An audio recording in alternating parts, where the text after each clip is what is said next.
नमस्कार, मी विराज. आज आपण गुढीपाडवा ह्या सणावरती बोलणार आहोत. चला तर मग सुरू करूया.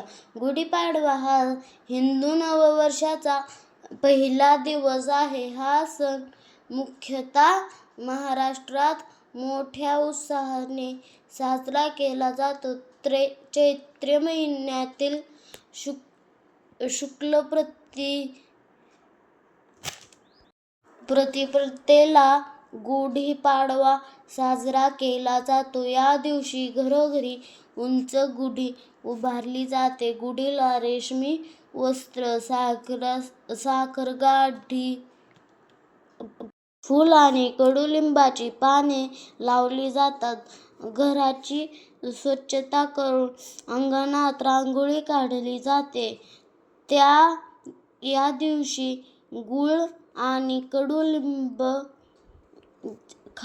खाण्याची परंपरा आहे. या दिवशी घरोघरी पुरणपोळी बनवली जाते. गुढी ही विजयाची व शुभत्वाचे प्रतीक मानली जाते. गुढीपाडवा हा आनंद, समृद्धी आणि संस्कृतीचा सण आहे. गुढीपाडव्याची एक कहाणी ही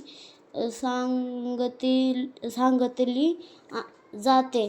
एकदा श्रीराम आणि रावण यांच्यात एक मोठे युद्ध झाले.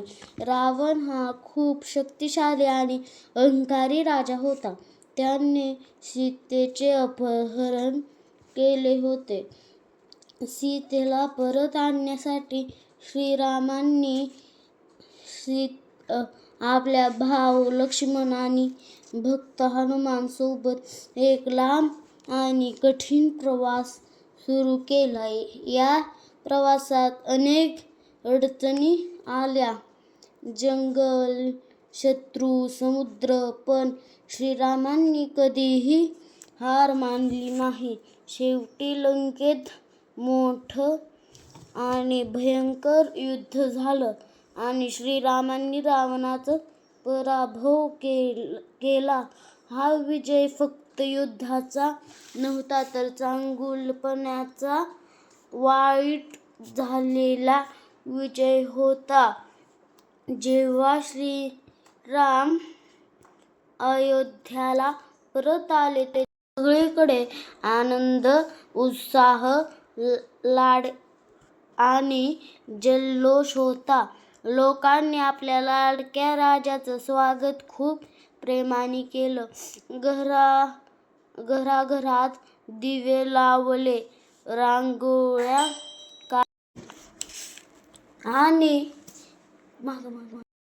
आणि सगळे आनंदाने एकत्र आले. त्या दिवशी लोकांनी एक खास गोष्ट केली. प्रत्येक घरासमोर त्यांनी एक उंच काठी उभारली. त्या काठीवर रंगीत कापड, फूल, कडुलिंबाची पाने आणि साखरेची माळा लावून आणि वर एक तांब्याचा किंवा चांदीचा कळस ठेवला.